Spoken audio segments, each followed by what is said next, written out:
What's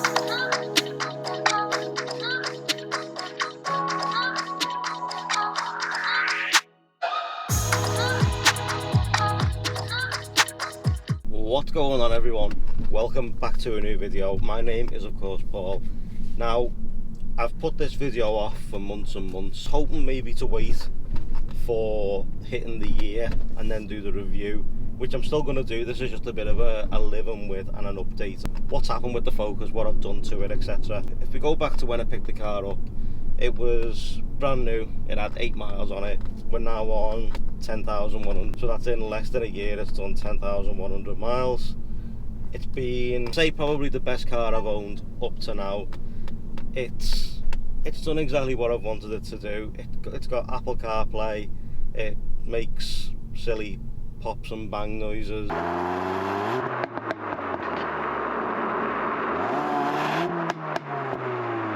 which is a bit antisocial to say the least, but still, what an amazing car this has been. It's been absolutely fantastic.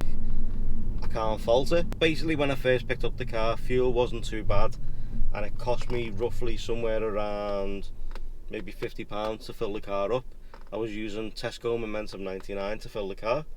I'm now using still Tesco or Costco premium fuel, and it's costing roughly around maybe £65 now to fill the car up, which is a bit of a jump compared to what it was. With the way things are right now, you know, that's just the way it is. You get roughly 245 miles to a tank. Now, driving it the way I do, with obviously a few pops and bangs every now and again, I do drive it quite nice, but obviously there is the occasional time when you do put your foot down and you maybe see a bit less, but roughly I see 220, 230 out of the car, which is still pretty good. I mean, there's better ranges out there for cars. At the end of the day, it's not why you buy an ST. The seats, really comfortable. Steering is pretty much on point in sports mode, and it's just literally a completely different car.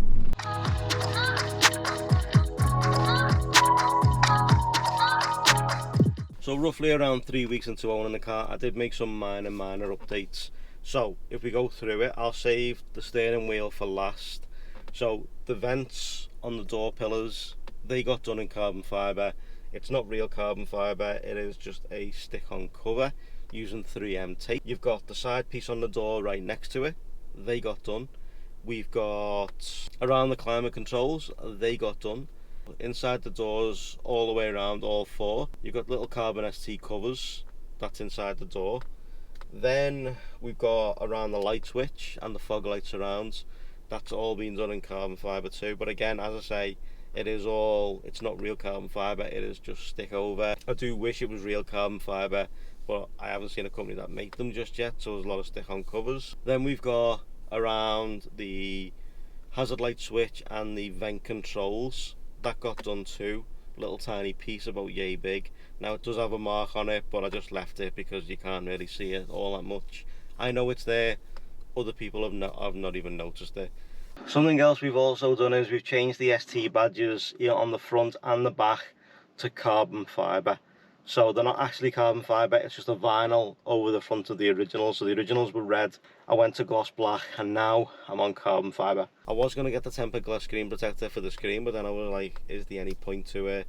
Maybe I'll do that in the future if you want to see an update on that. If you want to see the tempered glass screen protector for the Ford Focus, let me know in the comment section down below. So now if we move on to the steering wheel, now this has also got carbon pieces on it, but obviously, you know, stick on carbon pieces. I do want a full carbon-tastic steering wheel, which I'll put on the screen right now. That's the one I've seen, that's the one I'm going to be looking at going for, because this car could be with me for potentially another 2 years. So there's a few more bits that I do want to do to the car. And then on the front, we've also got carbon fog light surrounds. So they're also obviously, you know, fake carbon, stick over. Makes the car look a bit nicer. I've got plans for the back end. Do want to maybe go a touch lower with some spacers on it and make it look really good, because obviously the car show's coming up, fingers crossed all this goes away, we can get back to some car shows and some normality. That's pretty much all I've done to the car, as well as the ST on the side of the car, on the rear quarter. It did have my Instagram name on the side, I've changed it to the MST one, a sun strip with 4 performance on it, but I haven't got around to fitting it as you need to cut out the sensor on the windscreen. And then there is different tailpipes on the car too. It's just a sleeve that goes over the original, so I can't take them off. But that is, I believe they're from a Ford Cougar. Don't know which Cougar, but I believe they're from a Ford Cougar. And they were a bit of a pain to fit, but they're on and they can be removed with some force, and as long as this exhaust isn't too hot. But I would say hands down this has probably been one of my favourite cars I've owned, besides of course the blue VXR that got away. So there's still plenty to come with this car. It's going nowhere just yet. I'm undecided on what's going to be next. At the end of the day, I haven't got to decide right now. Never really thought about it up until driving that Mach-E Mustang, which I'll leave linked above here for you guys to check out. If you want to check out the Mustang Mach-E first drive, that's up there right now for you to check out. The heated seats have been fantastic in the winter. Same with the heated steering wheel. The climate control in this car is fantastic. We did change up some of the stuff as well from factory, which means basically using Forescan. A mate of mine was able to program some stuff into the car, like the auto locking feature. When you go over 10 mile an hour, the car will auto lock from driving off. Global closing for the car windows, so basically if all the windows are down, or any window is down even a slight touch, if you push the key to lock the car, the window goes up straight away without keeping your finger on it. It just literally rises up as soon as you lock the car. Then we put climate control on the touchscreen, so that's on the touchscreen as well as on the climate down there. So if you want to just use the touchscreen up here rather than fiddling down here, you just hit the controls on the touchscreen. Apple CarPlay is fantastic. I am running the beta version of iOS 15 right now, and I've changed the wallpaper. I use Waze. Waze is my main thing. I might use Apple Maps to see what it's like. There is a Apple AirTag on my car keys right now. In case I lose the car keys, I know where they are. I can find them with the Apple tag. And there's also one hidden inside the car, which is a video coming on that very soon. Now the car has had its quirks or problems, shall we say. It's got one right now with the front passenger, maybe suspension, because it's causing a few issues with the tyre right now, and it's causing that wear on the outer edge of the tyre, not the inner edge, as apparently these are prone to. It's causing a lot of issues with outer edge of the tyre, so there's that. Well, it's got an SOS malfunction right now that comes up on the dashboard. That, what you're hearing right there, is me going a mile over the speed limit. It's like an audible warning just to let me know you've gone over the speed limit. It's got the head-up display, no issues with that whatsoever. Just iOS, just the Apple CarPlay, we've had some issues with that. And we've had obviously the little few minor niggles that it does need to go in and be looked at. Obviously some of the functions of the car have kind of stopped working a little bit, like the likes of the Ford Pass app for some reason no longer works. That needs to be looked at. The car will be going in this week for everything to be done. The reversing camera and the sensors all around are absolutely fantastic. It's made the car what it is. There's loads of tech inside the car which just works perfect for me. And also right now, with it being 20 degrees, the air conditioning in this car is fantastic. There's tons of leg room in the back.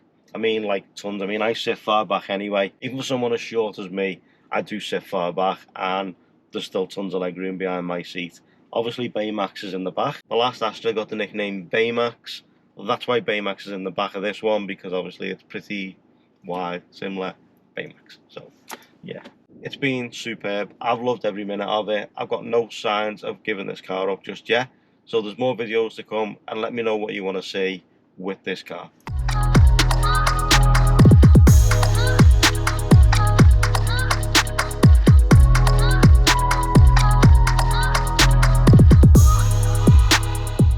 So guys, that's going to do it for this video. Thank you so much for watching. I truly appreciate it. If you like this one, give it a like. If you loved it, give it a sub. Subscribe for more content with this. If there's anything you want to see or anything you want to know, let me know for the full review coming in the next July, August, so 3 months for the year review of the Focus ST. Be sure to let me know if there's anything you want to know about the Focus ST. I'll be in the comments down below almost every day checking them, so let me know if there's anything you want to know, and I'll see you in the next one. Thank you so much for watching. I truly appreciate it. See you all later, guys. Take care.